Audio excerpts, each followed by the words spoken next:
Reporting to you live from KVUE News, I'm Taylor Richardson.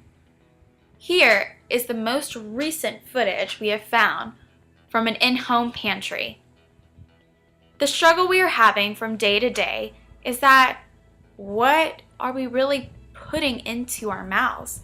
Although these foods say all natural and they say fresh, what are these genetically modified foods that we're incorporating into our diet? Let's take a look into the fridge. Looks like we have some farm fresh eggs. That seems healthy. Wait, hold on. Look over there. What are non-GMOs? Reporting to you live from KVUE News, I'm Taylor Richardson. Hide your kids, hide your wife. Genetically modified foods are out to get you. The question is, what the heck are genetically modified foods? That truly is the real question, and I'm here today to give you the scoop. It wasn't until 1973 when genetically modified foods came around.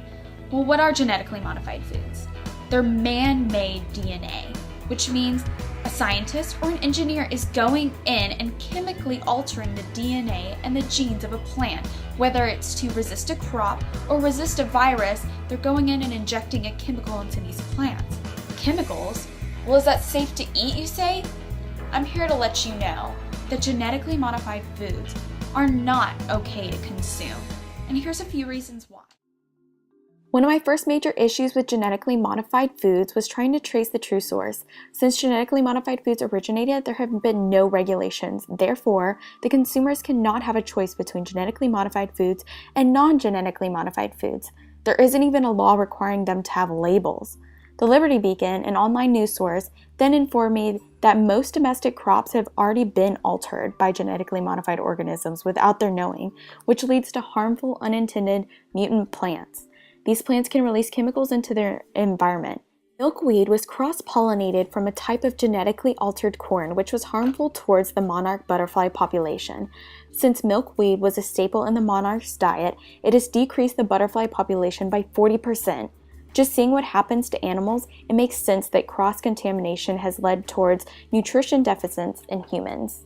Although there have been many proven facts as to why genetically modified foods are harmful to animals and even ourselves, Robert Paarlberg, a student from Harvard and a professor at Wellesley College, believes we need them. Paarlberg talks about how we can't turn back now. A vast majority of our processed foods contain genetically modified organism byproducts. If we stop using the mass amounts of genetically modified foods, it would ultimately be a waste, especially when world hunger is at risk.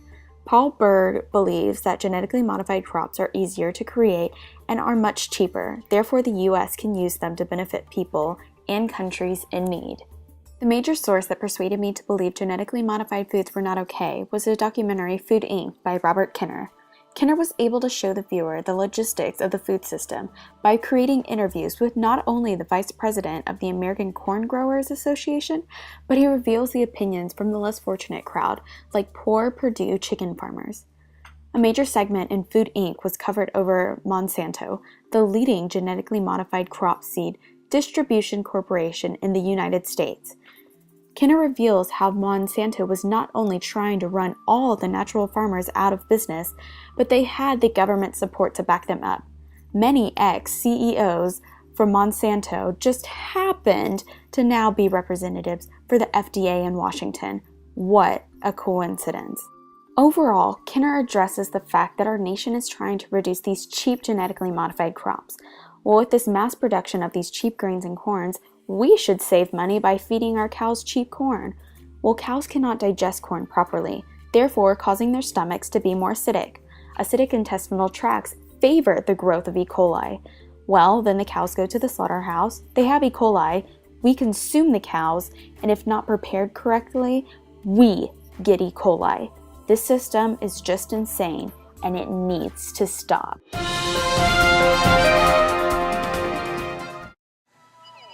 As if those facts aren't scary enough, genetically modified foods are still out there, haunting you on your shelves. So, if you want to make the change, try checking out one of your local organic grocery stores, such as Whole Foods. They label which foods are non-genetically modified, and genetically modified. I'm Taylor Richardson, and this is KVU News. Have a great evening.